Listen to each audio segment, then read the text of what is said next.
এক পুত্র তার পিতাকে বৃদ্ধাশ্রমে ভর্তি করিয়ে দিল। সে সপ্তাহে বা মাসে একবার তার পিতার সাথে সাক্ষাৎ করতে আসত। একদিন বৃদ্ধাশ্রম থেকে ফোন আসলো, তার পিতার অবস্থা ভালো নয়। আমি এখনই আসছি। পুত্র তৎক্ষণাৎ অতি দ্রুত পিতার নিকট উপস্থিত হল। আসসালামু আলাইকুম আব্বু। ওয়ালাইকুম আসসালাম বাবা। কেমন আছেন আব্বু? আপনি ঠিক আছেন?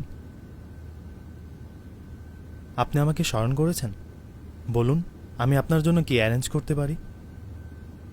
বাবা, আমার তো কিছু প্রয়োজন নাই, শুধুমাত্র একটি রিকোয়েস্ট আছে।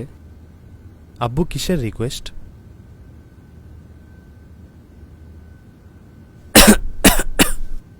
এই জানালার কাজগুলো কি দেখছো? সব ভেঙে গিয়েছে। শীতকালে অনেক হিমশীতল বাতাস আসে, ফলে আমরা ঠান্ডায় হিম হয়ে পড়ি। কলের গরম পানি দ্বারা আমাদের তৃষ্ণা নিবারণ হয় না। একটি ঠান্ডা পানির কুলারের ব্যবস্থা হলে ভালো হতো। আর বাবা, এখানের খাবার এমন, কখনো কখনো না খেয়ে ঘুমিয়ে পড়ি। কিছু ভালো খাবারের ব্যবস্থা যদি হয়ে যেত, ব্যাস, আমার এতটুকুই রিকোয়েস্ট ছিল। কিন্তু আব্বু, আজকের পূর্বে তো এই আকাঙ্ক্ষা কখনো প্রকাশ করেননি, তাহলে আজকে কেন? বাবা, তোমাকে আমি অনেক আদর যত্নে বড় করেছি, আমি তো এগুলোতে অভ্যস্ত হয়ে গিয়েছি।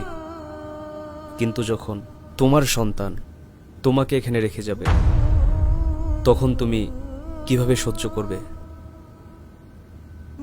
আমি তো শুধু তোমার কথাই চিন্তা করছি।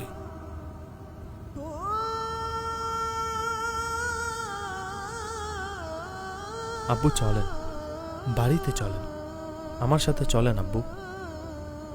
জীবনের এই বাস্তব সত্য যদি আমরা সঠিক সময় বুঝতে সক্ষম হই, তাহলে আমরা আমাদের পিতামাতার যত্ন নিতে কখনো ভুল করব না। হাদিস শরীফের মধ্যে এসেছে, আমাদের প্রিয় নবী সাল্লাল্লাহু আলাইহি ওয়াসাল্লাম ইরশাদ করেছেন, আল্লাহ চাইলে সব গুনাহের শাস্তি কিয়ামতের জন্য তুলে রাখেন, কিন্তু মা বাবার অবাধ্যতার শাস্তি তিনি দুনিয়াতেই দিয়ে দেন।